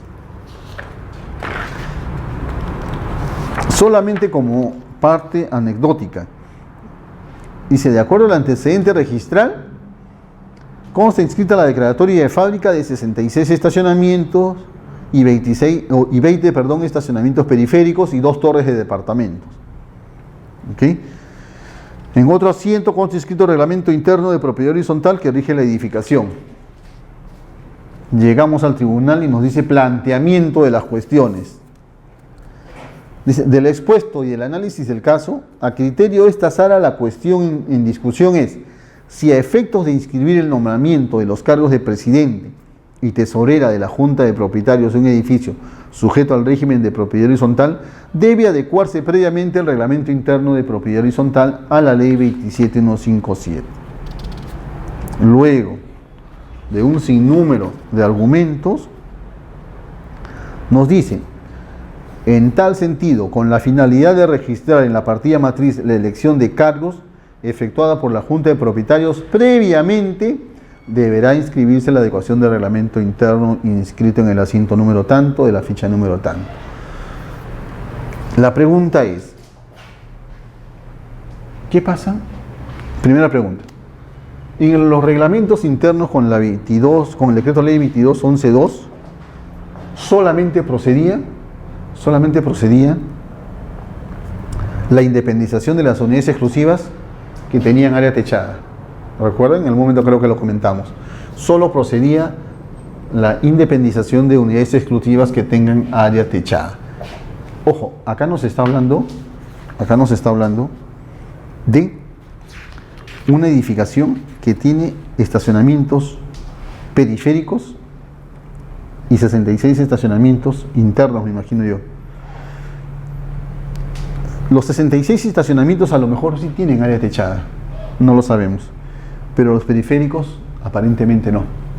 Y creo que en ese punto debió haber sido observado. Pero bueno, es solamente un caso anecdótico, les digo, para que tengan cuidado cuando ustedes quieren hacer una elección o una modificación de reglamento interno que tenga como sustento el decreto ley 22.11.2.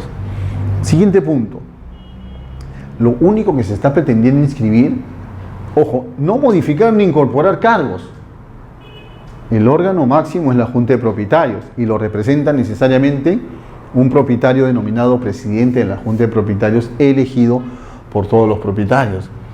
Entonces, la pregunta es, ¿tiene sentido que previo a la inscripción del presidente, que lo que se pretende es a lo mejor regularizar todo, le pongamos trabas y que siga vigente este precedente de observancia obligatoria? A mí me parece particularmente que no, porque incluso hay resoluciones actuales que establecen que procede la inscripción del presidente de Junta de Propietarios sin necesidad de adecuación. Yo quiero seguir rigiéndome por la ley anterior, o sea, claro que la norma dice obligatoriamente, pero y si a lo mejor justamente estoy buscando mi presidente para después continuar con los demás procesos, ¿okay? Creo que este precedente ya de 2004, con todas las normas que han salido, ya se lo debería dejar sin efecto. Acá sí, porque no es por un concepto de criterio, sino porque existen otras normas que están motivando a que esto quede sin efecto, porque se contraponen con ello. ¿Okay? Entonces, no se preocupen si ustedes quieren solo elegir al presidente de la Junta de Propietarios y el reglamento interno. fue dado con la normatividad anterior, lo pueden hacer. Creo que no habría restricción o modificación en ese supuesto. Ténganlo presente y tengan presente también otras resoluciones del Tribunal Registral. Quórum de la sección de Junta de Propietarios, otro precedente. Dice, para la determinación del quórum de sesión de Junta de Propietarios deberá considerarse únicamente a los propietarios con dominio inscrito. ¿Okay? Creo que tiene bastante lógica, ¿cierto? No necesita a lo mejor mayor profundidad. Dice, el acuerdo sobre modificación del reglamento interno debe ser adoptado por la Junta de Propietarios, acreditándose la convocatoria de la Junta de conformidad con el artículo 145 y la celebración de la misma con la presentación del acta con los requisitos establecidos en el artículo 149 del Decreto Supremo 008/2000. Por lo que es bastante antiguo, en ese tiempo estaba vigente el Decreto Supremo 008/2000. ¿Okay? Tiene razón de ser, ¿no? Si nosotros estamos estableciendo un tema ya a nivel registral, tenemos que verificar los antecedentes registrales. Verificar los antecedentes registrales es ingresar en cada partida y verificar que quienes aducen ser propietarios efectivamente se encuentran inscritos como tales. ¿Okay? A tener cuidado cuando haya transferencias y hacer la verificación correspondiente de cada uno de ellos.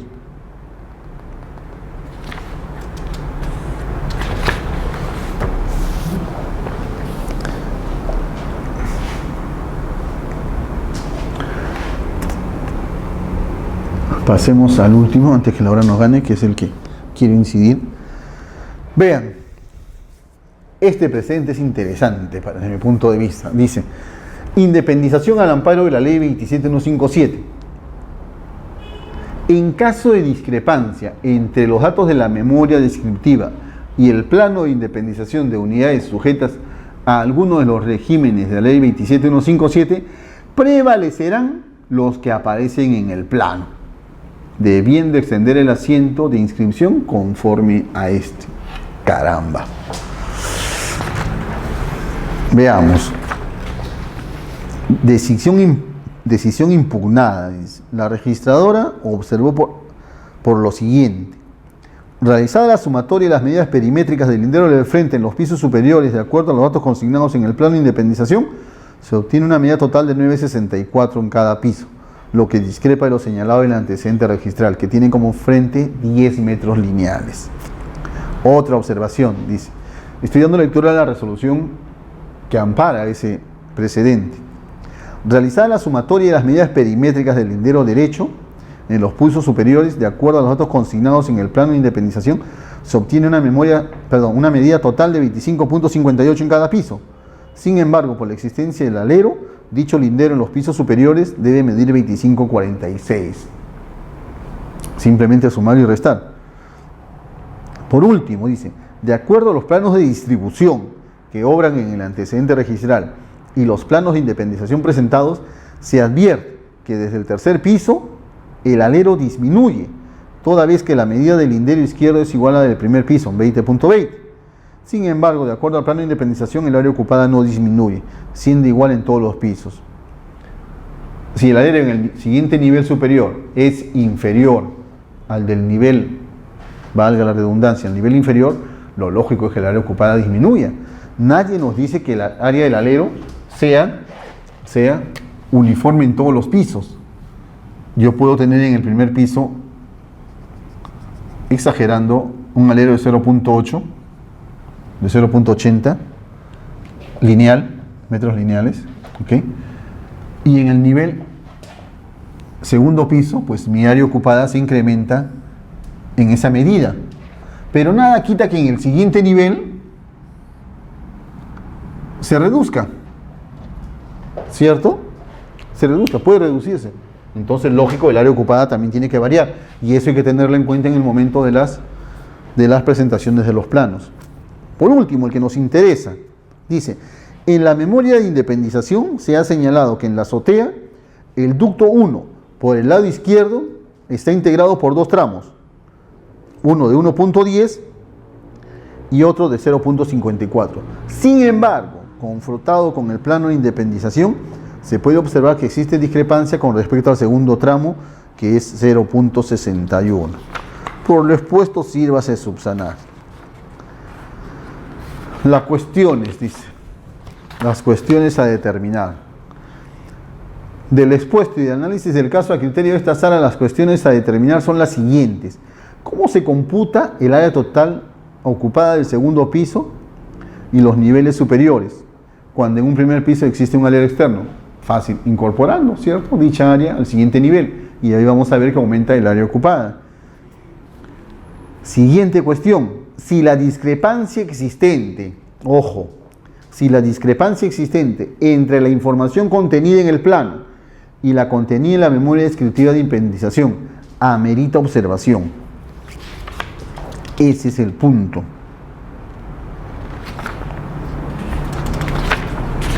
Quiero encontrarlo, discúlpenme.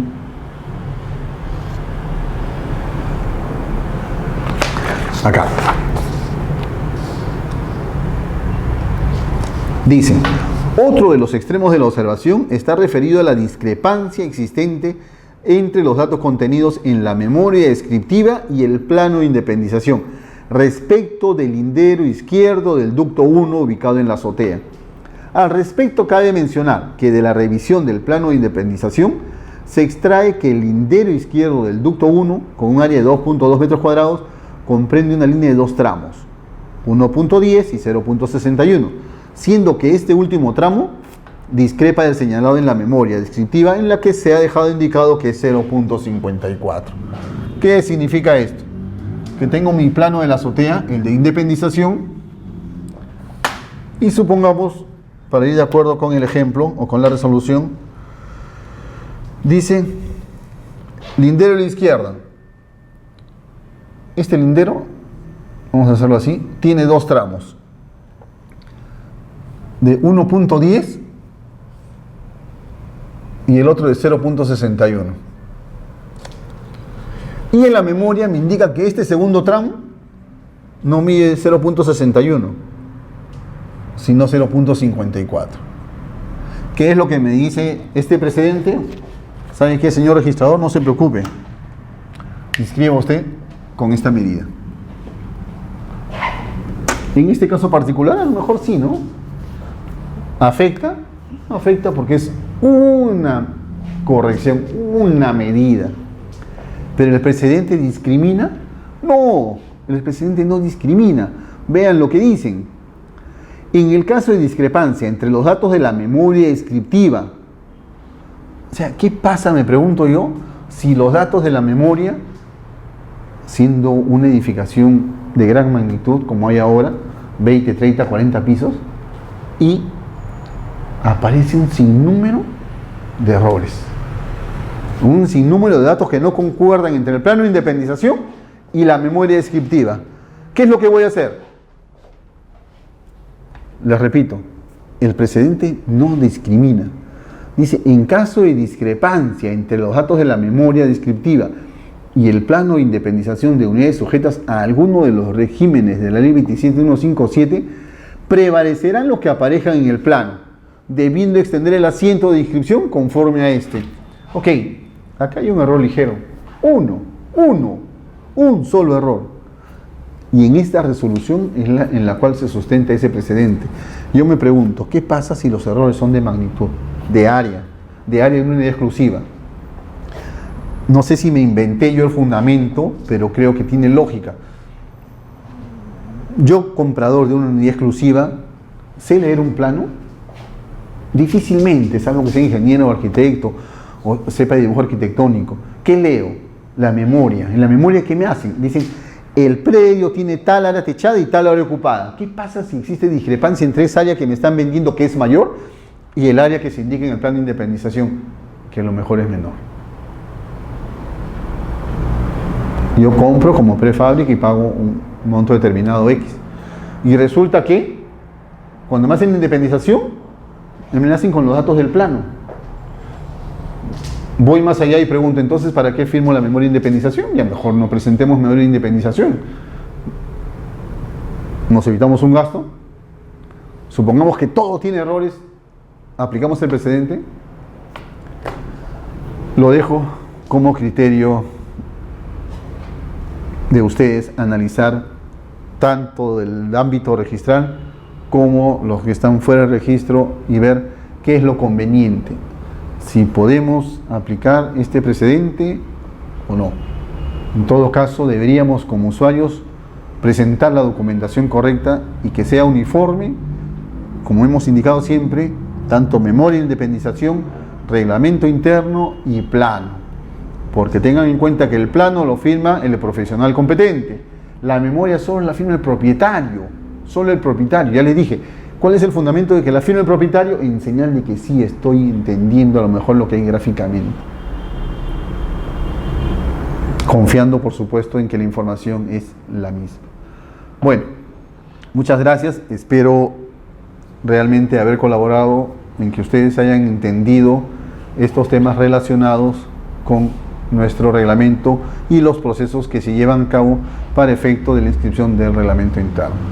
Muchas gracias por la atención. Buenas tardes.